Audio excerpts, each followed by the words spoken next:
Jeanerette is a dying town. Dying, but not dead. Nor is it without hope. Though it may never be quite what it was 100 or even 40 years ago, there is good reason to hope it shall yet be better than it has been recently.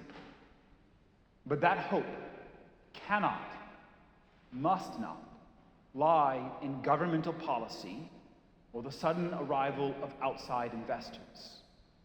Both of those can greatly help or greatly harm our prospects, but neither can be the foundation of a lasting hope.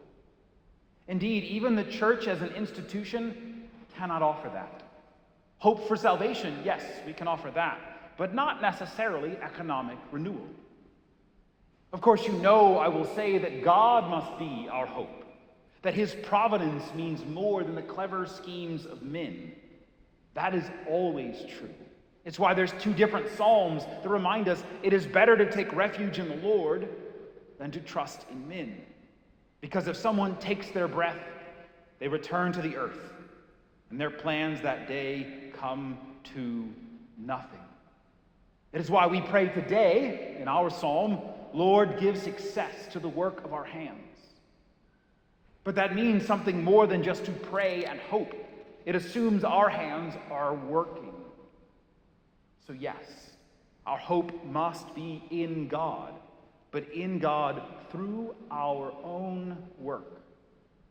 Perhaps I should be more accurate and say it's your work, since I am really a temporary resident, and my labor is primarily ordered towards a different goal. Yet as priest and as your pastor, my work for souls includes care for your well-being and this community, and bears a certain prophetic responsibility. So I hope that what I say is better received than Christ was in our gospel. In addition to the reminder that we cannot sit and wait for someone else to fix it, there are three things I think Jeanerette needs to remember, that the Lord wants Jeanerette to remember. The Sabbath, the land, and the real value of labor. I'll only speak on the first right now, and will continue the other two in my reflection during adoration at 6 this evening. And I will put both parts online, and I urge you to share them with those that need to hear it. The Sabbath. There's a reason that on a day devoted to St. Joseph the worker, to labor, the church gives us a reading about God resting on the seventh day.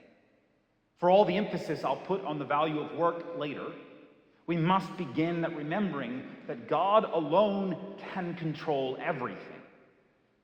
And that God can control everything, but he doesn't. He allows us our freedom. He lets things be what they are, rather than forcing them to be what they should be.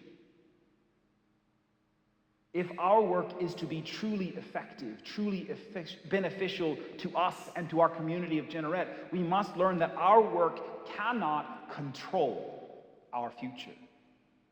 The future and our labor must be entrusted to God. This is important because the devil and the world are good at twisting our intentions. What starts out as an effort to provide for ourselves and our loved ones can turn into an exercise of pride. Work that is meant to serve God and man ends up becoming an idol, or serves to make ourselves into the idol. See how productive I am. See how much money I make. See how skilled I am. No. Work is good, but it is a means to an end. It develops our humanity. It provides for us. It glorifies God. And the best way to keep work in its place is to deliberately and regularly set it aside for more important things, even if it costs us money, especially when it costs us money. Family and friends, and above all, God, are more important. Work is not our salvation. Money is not our salvation. God is.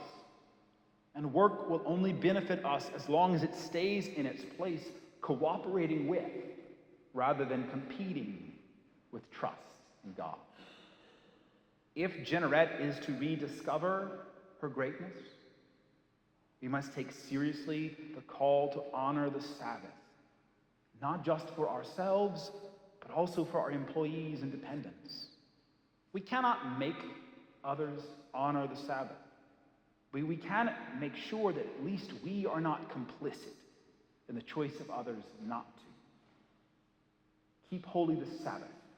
There are many ways to do that. It's not always literally midnight to midnight on Sunday.